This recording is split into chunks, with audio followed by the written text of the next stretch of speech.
Bueno, buenas tardes. Estamos en el aula virtual de la Facultad de Derecho de la Universidad de Buenos Aires. Mi nombre es Alberto Dalavía.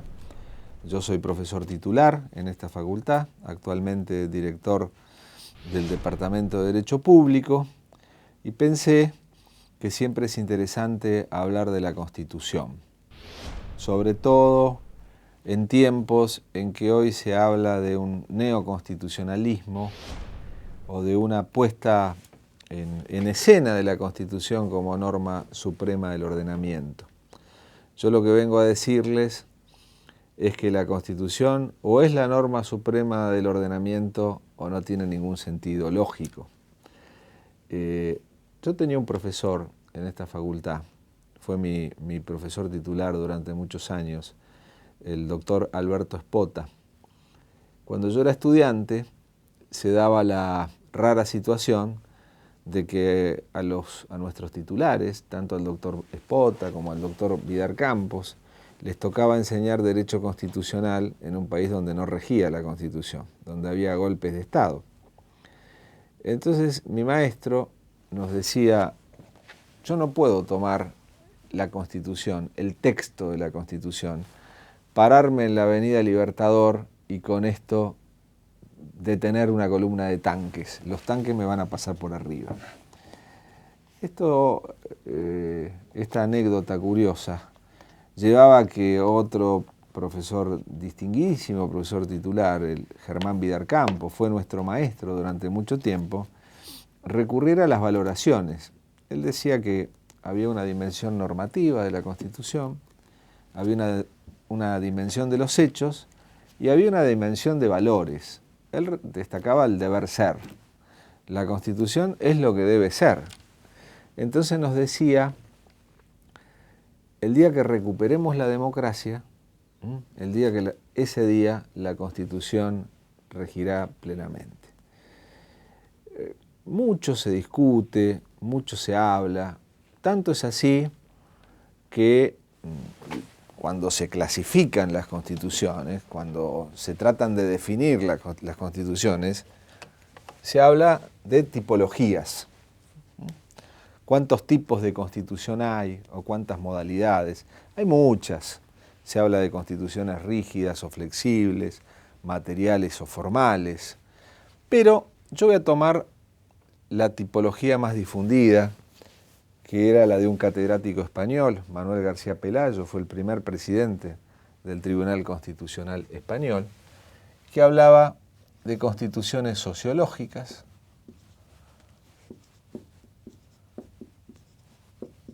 que hablaba de constituciones históricas,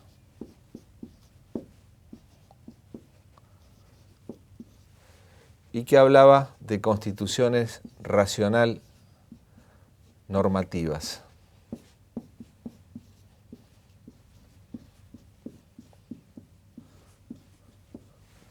Él decía que esto eran tipologías de constituciones, tipo de constituciones.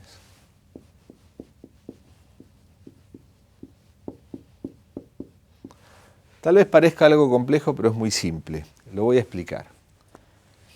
Quienes hablan de la idea de una constitución sociológica sostienen que todo país que esté organizado políticamente tiene una constitución. Desde ese punto de vista tendría constitución China, tendrían constitución los países del este y aún los estados totalitarios o los estados religiosos que no permiten la expresión de otros cultos. Por ejemplo, los que obligan a las mujeres a utilizar velo o admiten la lapidación de las mujeres por delitos sexuales, también tendrían constitución, porque la constitución sería sociológica, respondería a los factores reales de poder. Desde ese punto de vista, hay un célebre discurso de un abad francés, Lasalle, Ferdinando Lasalle, que decía, la Constitución es solamente una hoja de papel. Esto recordaría lo que decía mi maestro, el doctor Espota. ¿Qué puedo hacer yo con la Constitución frente a una columna de tanques? La Constitución es solo una hoja de papel y los factores reales de poder eran los que lo ocupaban en ese momento. ¿Cuáles son los factores reales de poder? los que lo detentan, sea el ejército, sean los sindicatos, sea el gobierno que esté en ese momento. Esa tipología de constitución sociológica a nosotros no nos sirve porque es demasiado amplia. La segunda categoría en las tipologías de constituciones son las llamadas constituciones históricas. A los que sostienen esta tipología se los denomina historicistas. La Constitución no sería entonces producto de un acuerdo de una comunidad en un determinado momento, sino que sería producto de un desenvolvimiento a través del tiempo. Caso típico, la Constitución de Inglaterra, que no es producto de un momento determinado, no hubo un momento constituyente como en la Revolución Francesa o en la Revolución Norteamericana, sino que hay una larga lucha entre la corona y el Parlamento, que se remonta a la Edad Media, que arranca con el documento más antiguo del constitucionalismo, la Carta Magna de 1215, que cuando uno va al Museo Británico la puede ver detrás de una vitrina. Yo me emocioné cuando la vi, no sé si a todo el mundo le pasa lo mismo, pero yo cuando vi la Carta Magna me emocioné. Y allí, como sabemos, en las praderas de Rumenide, el rey Juan le concede a los nobles determinados derechos. Eso se puede ver en la película Robin Hood, no hace falta leer los libros de historia. Pero fue una concesión de derechos que el rey le hace a los nobles en materia de impuestos y en materia de habeas corpus. Después vienen otros. El talayo non concedendo, el Agreement of Peoples, los Bill of Rights. Entonces la Constitución inglesa es una sucesión a través del tiempo. No hay un texto escrito. Los ingleses, no hay un texto unificado, hay una dispersión de textos. Los ingleses solían decir que el Parlamento puede hacerlo todo, menos convertir un hombre en mujer o viceversa.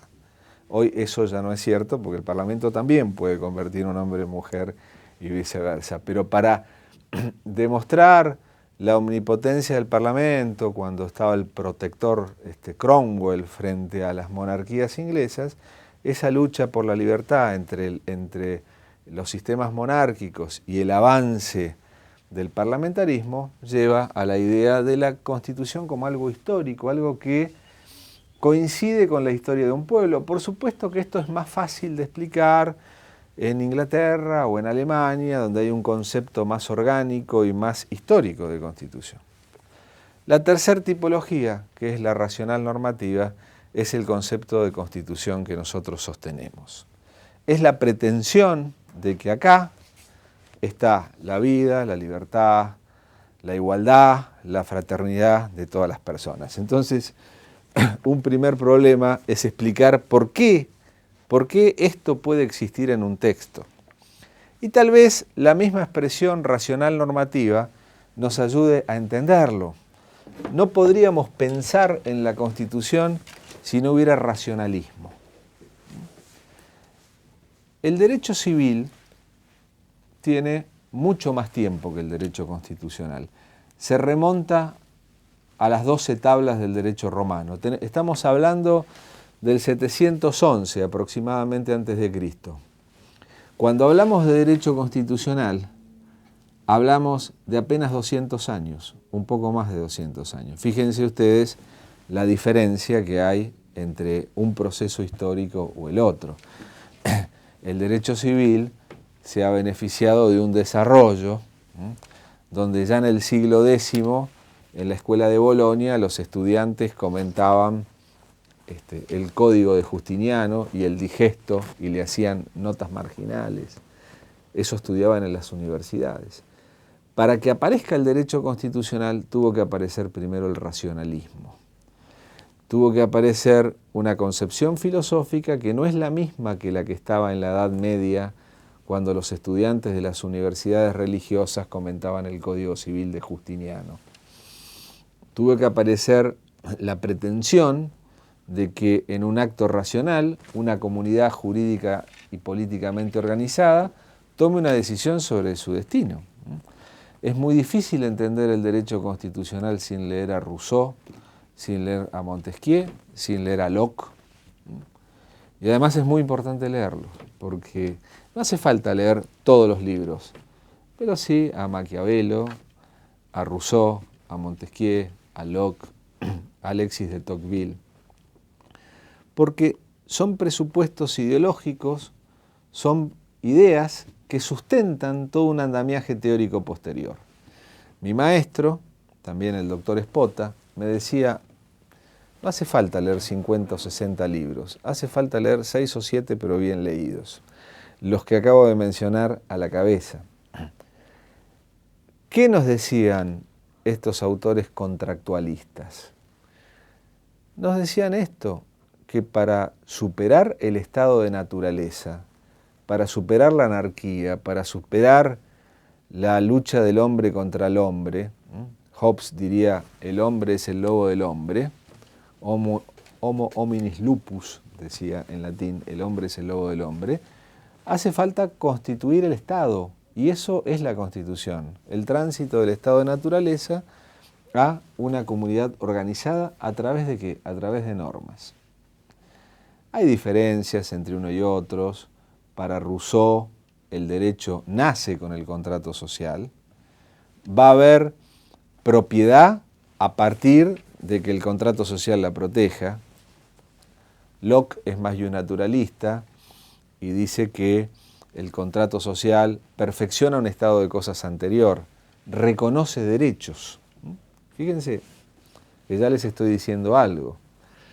La Constitución de los Estados Unidos, en sus 10 primeras enmiendas y en la Declaración de Virginia y en el propio preámbulo en la Constitución de Filadelfia, reconoce derechos inalienables anteriores al Estado. Es un reconocimiento de derechos anteriores. Eso tiene que ver con la idea de Locke, de que hay derechos anteriores al Estado.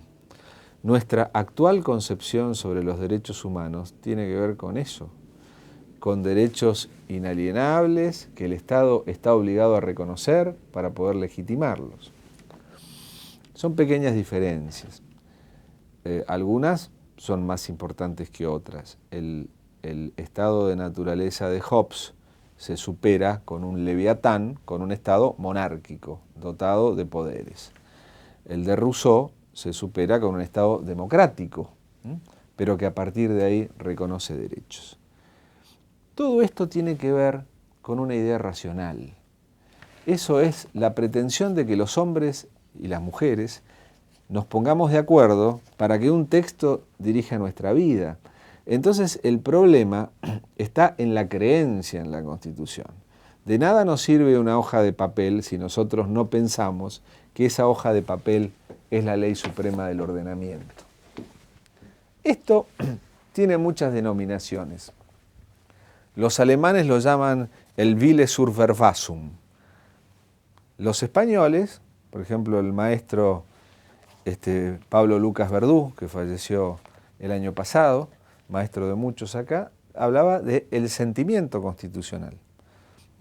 Si no hay sentimiento constitucional, es difícil entender la idea de constitución. Nos quedamos con un texto escrito, nos quedamos con un montón de palabras. ¿De qué sirve ese montón de palabras?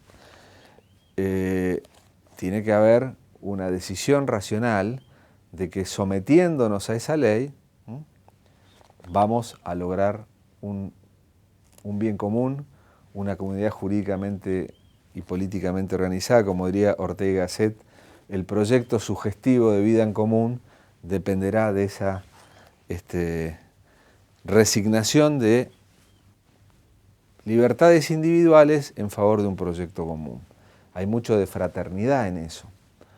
Cuando Fray Mamerto-Esquiú, el orador de la Constitución, en un pueblito, en un púlpito de una iglesia de Catamarca, el 9 de julio de 1853, llamaba a jurar por la Constitución sancionada, una Constitución que establecía la libertad de cultos, y él era sacerdote.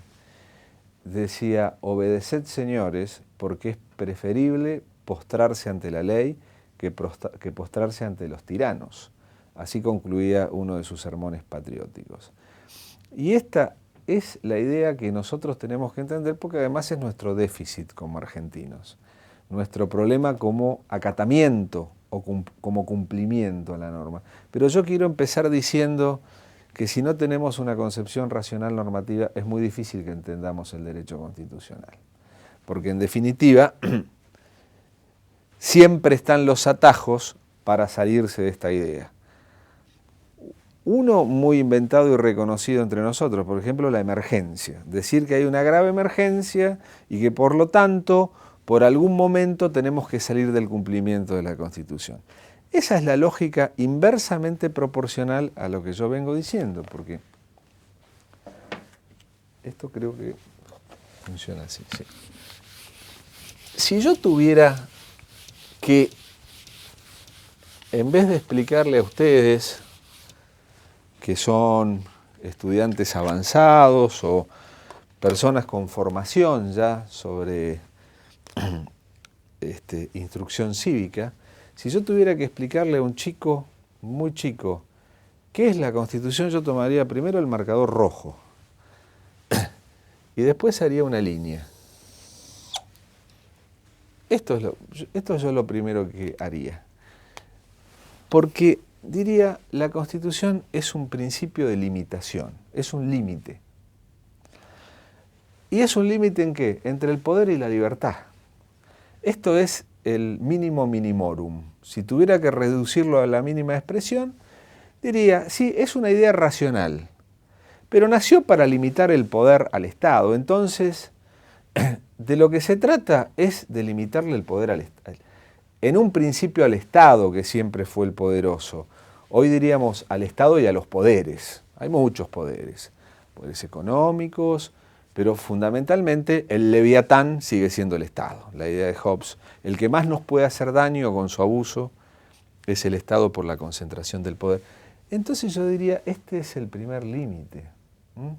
La libertad de un lado y el poder del otro.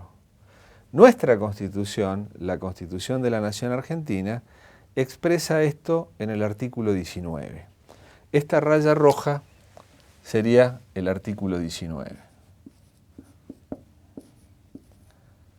Un destacado profesor argentino, filósofo del derecho, Carlos Cosio, que era profesor en La Plata, pero también enseñó en esta facultad, llamaba al artículo 19 el prius ontológico de la libertad.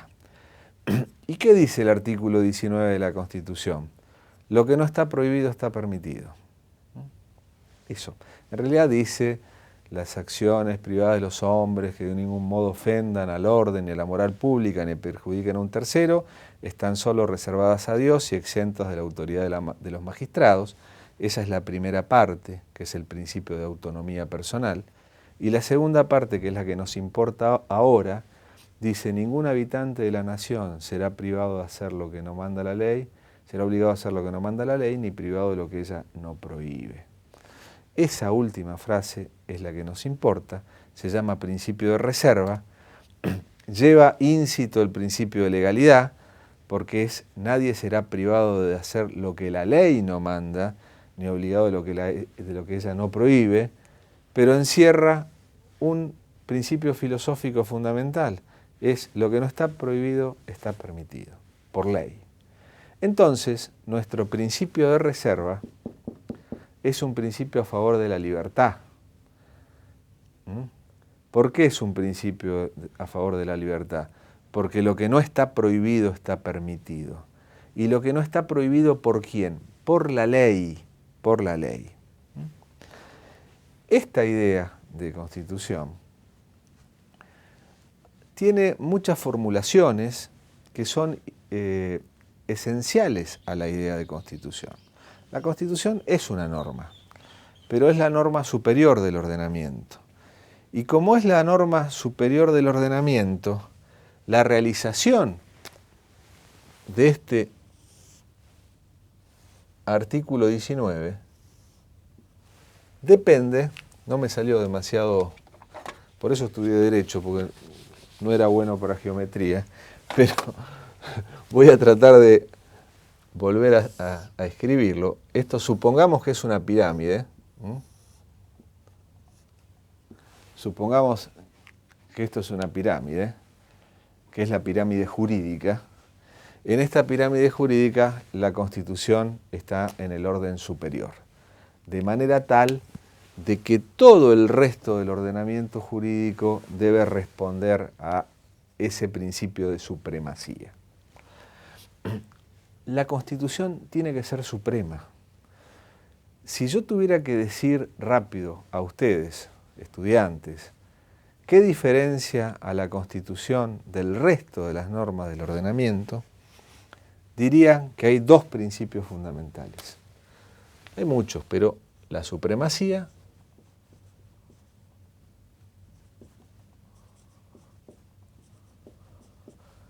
y la unidad.